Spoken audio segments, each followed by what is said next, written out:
You need to listen carefully to the instructions. Understood, sir. Good. Now proceed as directed.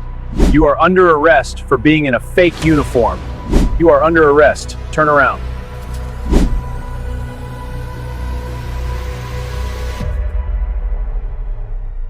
This is Officer Dragney requesting backup at the gas station.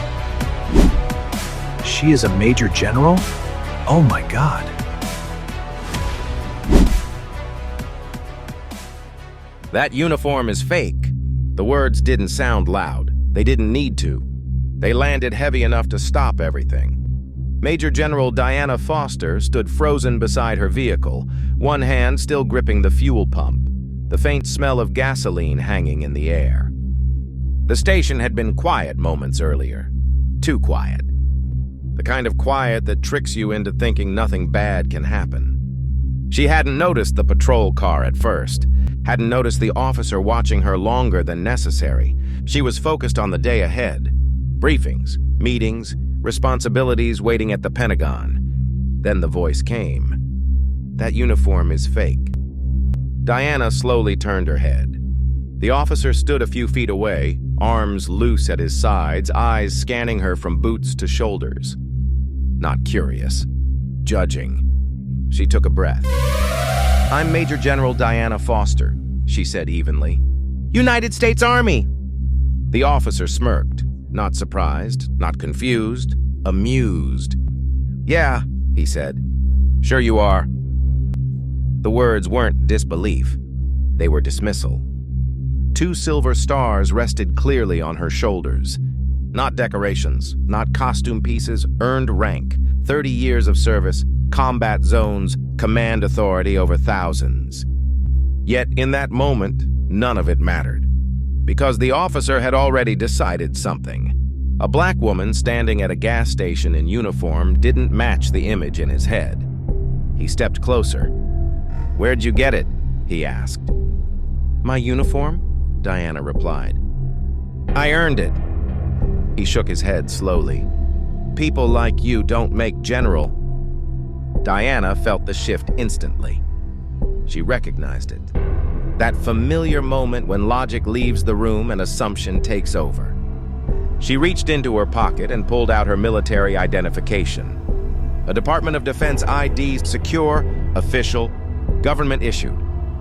She held it out. "This verifies everything," she said calmly. "You can confirm it right now." The officer took the card. He barely looked at it, didn't scan it, didn't check the name. He handed it back. "Looks fake." The words hit harder than the accusation.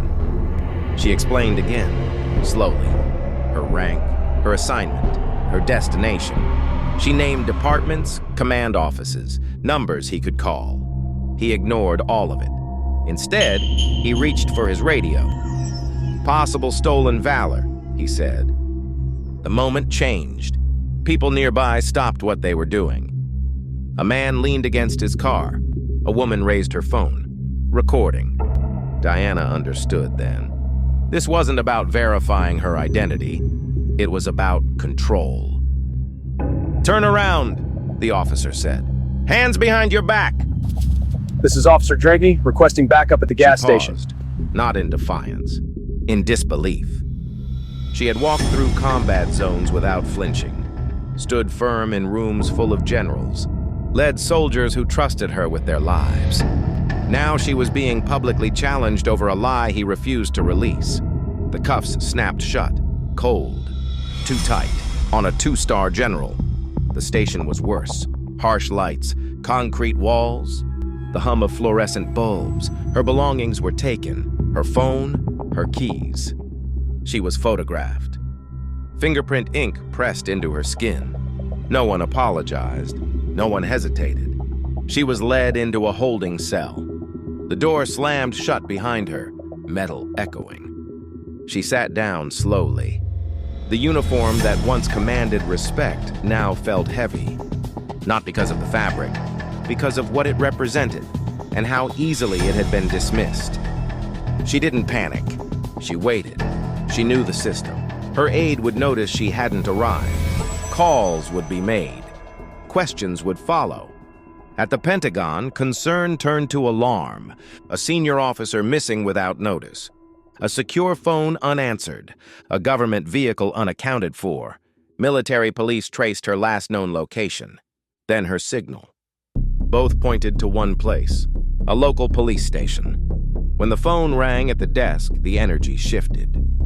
"You're holding who?" She is a major general? Oh my God. Silence followed. Keyboards clicked.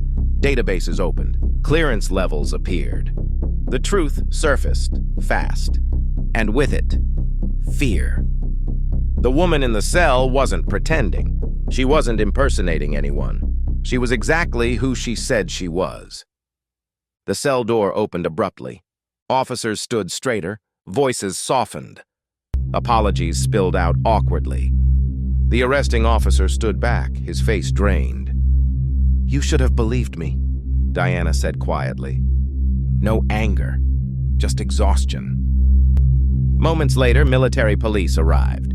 The instant they saw her rank, they snapped to attention and saluted. The contrast was unmistakable. What had been doubted moments earlier was now unquestioned. She was escorted out with respect she should never have lost.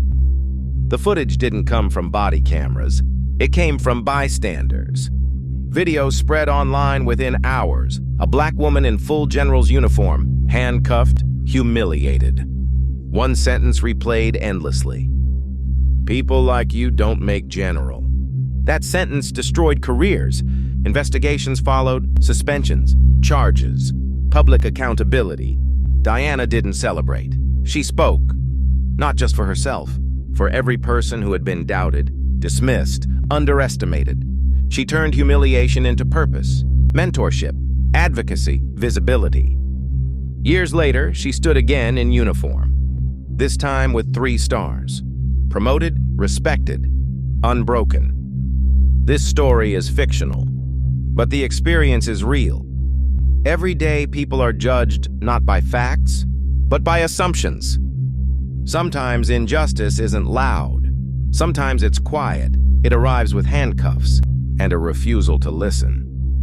And sometimes, the most dangerous mistake someone can make is underestimating the person standing right in front of them. Subscribe for more videos. Stop resisting right now. It hurts. This is the night a racist cop ripped a black woman's jacket, mocked her, threatened her, and tried to intimidate her. Speak. Officer, proceed with caution. This is not what it seems. Officer, do you have anything to say in your defense? Your Honor, I take full responsibility for my actions.